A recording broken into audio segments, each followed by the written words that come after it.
നമസ്കാരം. മലയാളി വാർത്തയിലേക്ക് സ്വാഗതം. 2025 ജൂലൈ ആദ്യവാരം ലോകം ചർച്ച ചെയ്തത് ഒരു മാംഗ ആർട്ടിസ്റ്റിന്റെ സ്വപ്നമായിരുന്നു.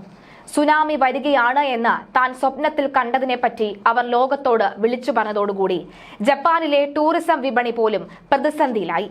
ഒടുവിൽ ജൂലൈ അവസാനിക്കാൻ ഒരു ദിവസം മാത്രം ബാക്കി നിൽക്കെ ജപ്പാനുമേൽ സുനാമി ആഞ്ഞടിച്ചു. ആരാണ് ഈ ആർട്ടിസ്റ്റ് എന്ന് അന്ന് ലോകം ചർച്ച ചെയ്തതാണ്. ഈ പ്രവചനത്തിന് ജാപ്പനീസ് മാംഗ കോമിക് സീരീസുമായി എന്താണ് ബന്ധം എന്നടക്കമുള്ളവ എല്ലാവരും ശ്രദ്ധിച്ചതുമാണ്. പുതിയ ബാംബ വാഗയുടെ വരവാണോ ലോകം കാണുന്നത് എന്ന ചോദ്യമാണ് ഇപ്പോൾ ഉയരുന്നത്. ഒരു ജാപ്പനീസ് മാംഗ ആർട്ടിസ്റ്റ് തന്റെ വരകളിലൂടെയും സ്വപ്നങ്ങളിലൂടെയും ജനമനസ്സിനെ വിറപ്പിക്കുന്ന കാഴ്ചയാണ് അന്ന് നമ്മൾ എല്ലാവരും കണ്ടതും കേട്ടതും. അവരുടെ പേര് റിയോ തത്സുഗി. 2011 സുനാമി മുതൽ ഗായകൻ ഫ്രെഡറി മെർക്കുറിയുടെ മരണം വരെ പല കാര്യങ്ങളിലും കൃത്യമായ പ്രവചനങ്ങൾ നടത്തിയതായി അവകാശപ്പെടുന്ന 70-കാരി. എന്നാൽ 70ഉം കടന്ന് യാഥാർത്ഥ്യത്തിലേക്കാണ് തത്സുഗിയുടെ യാത്ര. ഇപ്പോൾ അവർ എഴുതുന്നതും പലതും പ്രവചന സ്വഭാവമുള്ളതായി മാറിയതാണ് കാരണം.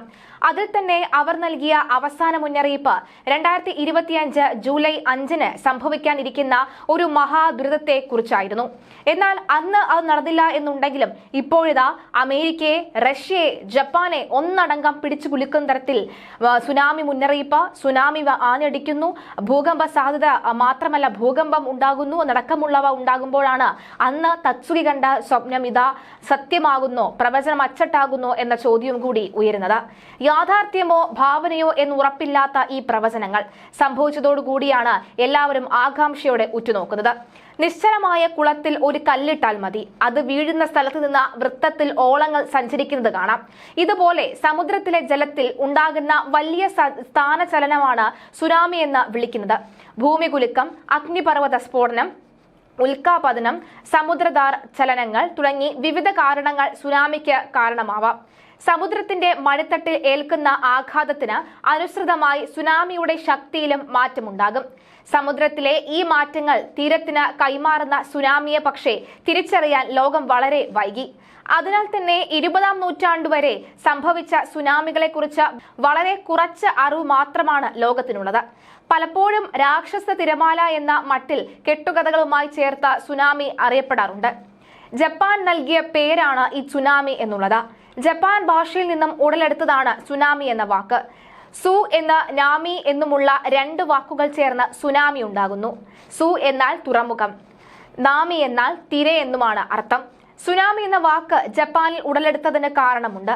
ലോകത്തിലെ ഏറ്റവും കൂടുതൽ സുനാമി ആഞ്ഞടിച്ചിട്ടുള്ള രാജ്യം കൂടിയാണ് ജപ്പാൻ. ഏകദേശം 195 സുനാമികൾ ജപ്പാനിൽ ഉണ്ടായതായാണ് രേഖകൾ. എങ്ങനെയാണ് സുനാമി ഉണ്ടാകുന്നത്? സമുദ്രത്തിന്റെ അടിത്തട്ടിൽ പെട്ടെന്നുണ്ടാകുന്ന ചലനങ്ങളാണ് സുനാമിക്ക് കാരണമാവുന്നത്.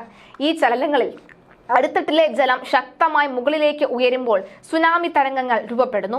ഉയർന്നു പൊങ്ങുന്ന ജലം ഗുരുത്വാകർഷണത്തിന്റെ ഫലമായി അതിവേഗം താഴുമ്പോഴാണ് സുനാമിയുടെ സഞ്ചാരം ആരംഭിക്കുന്നത്. ഭൂമിയുടെ അടിത്തട്ടിലെ ഫലകങ്ങൾ തമ്മിലുള്ള ചലനങ്ങളാണ് മിക്കപ്പോഴും ശക്തമായ സുനാമി തിരകൾക്ക് കാരണമാകുന്നത്. അതിനാലാണ് പലപ്പോഴും ഭൂകമ്പങ്ങൾക്ക് പിന്നാലെ സുനാമി മുന്നറിയിപ്പും നൽകുന്നത്. കടലിൽ അഗ്നിപർവ്വതങ്ങൾ പൊട്ടുമ്പോഴും സമാനമായ സംഭവങ്ങൾ ഉണ്ടായിട്ടുണ്ട്. ഉത്ഭവ കേന്ദ്രത്തിൽ നിന്നും ആയിരക്കണക്കിന് കിലോമീറ്ററുകൾ അകലെ വരെ എത്തി തീരങ്ങളിൽ നാശനഷ്ടം ഉണ്ടാക്കാൻ സുനാമിക്ക് കഴിയും. പലപ്പോഴും ഭൂകമ്പം ഉൾപ്പെടെയുണ്ടായി മണിക്കൂറുകൾ കഴിഞ്ഞായിരിക്കും സുനാമി നാശം വിതയ്ക്കാൻ എത്തുക. കരയെ ലക്ഷ്യമാക്കി എത്തിയാൽ കുളത്തിൽ കല്ലിടുമ്പോൾ ഓളങ്ങൾ ചുറ്റിലും സഞ്ചരിക്കുന്നത് പോലെ പ്രഭവ കേന്ദ്രത്തിൽ നിന്നും സുനാമി തിരകൾ ചുറ്റുപാടും സഞ്ചരിക്കും. സുനാമിയുടെ തരംഗ ദൈർഘ്യം 100 കണക്കിന് കിലോമീറ്ററുകൾ വരും. എന്നാൽ ഉൾക്കടലിൽ മുൻഭാഗത്ത് സുനാമിയുടെ വേഗത യാത്ര പലപ്പോഴും തിരിച്ചറിയാറില്ല.